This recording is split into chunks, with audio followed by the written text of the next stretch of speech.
অসমীয়া ভাষাৰ হকে নিৰবিচ্ছিন্ন সংগ্ৰাম কৰা আৰু গ্ৰুপিঙৰ সময়ত লোকপ্ৰিয় গোপীনাথ বৰদলৈৰ সৈতে থিয় দিয়া বাবু ছবিলাল উপাধ্যায়ৰ এটা সুন্দৰ প্ৰতিমূৰ্তি অসম গোৰ্খা সন্মিলনীয়ে নিৰ্মাণ কৰি উলিয়াইছে। আজি সেই প্ৰতিমূৰ্তিটো উদ্বোধন কৰাৰ মোৰ সৌভাগ্য হ'ল।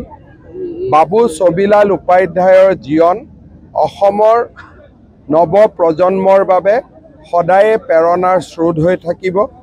অসমবাসী ৰাইজৰ হৈ মই বাবু ছবিলাল উপাধ্যায়লৈ গভীৰ শ্ৰদ্ধাঞ্জলি জ্ঞাপন কৰিছোঁ। বাবু ছবিলাল উপাধ্যায় 1921 চনত কংগ্ৰেছৰ অধিৱেশন মহাত্মা গান্ধী যেতিয়া তেজপুৰত আহিছিল তেওঁ সভাপতিত্বও কৰিছিল। গোটেইখিনি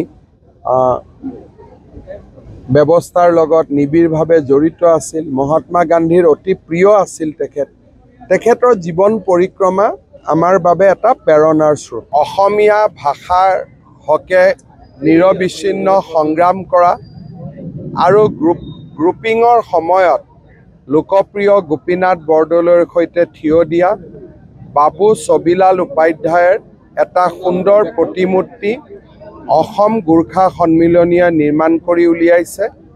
আজি সেই প্ৰতিমূৰ্তিটো উদ্বোধন কৰাৰ মোৰ সৌভাগ্য হ'ল।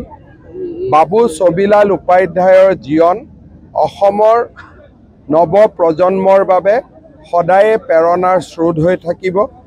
অসমবাসী ৰাইজৰ হৈ মই বাবু ছবিলাল উপাধ্যায়লৈ গভীৰ শ্ৰদ্ধাঞ্জলি জ্ঞাপন কৰিছোঁ। বাবু ছবিলাল উপাধ্যায় 1921 চনত কংগ্ৰেছৰ অধিৱেশন মহাত্মা গান্ধী যেতিয়া তেজপুৰত আহিছিল তেওঁ সভাপতিত্বও কৰিছিল। গোটেইখিনি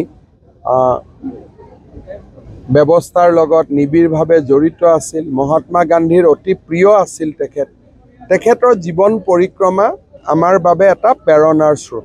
যিকোনো খবৰৰ বাবে যোগাযোগ কৰক আমাৰ এই নম্বৰত 7099017330 আৰু 7099017110।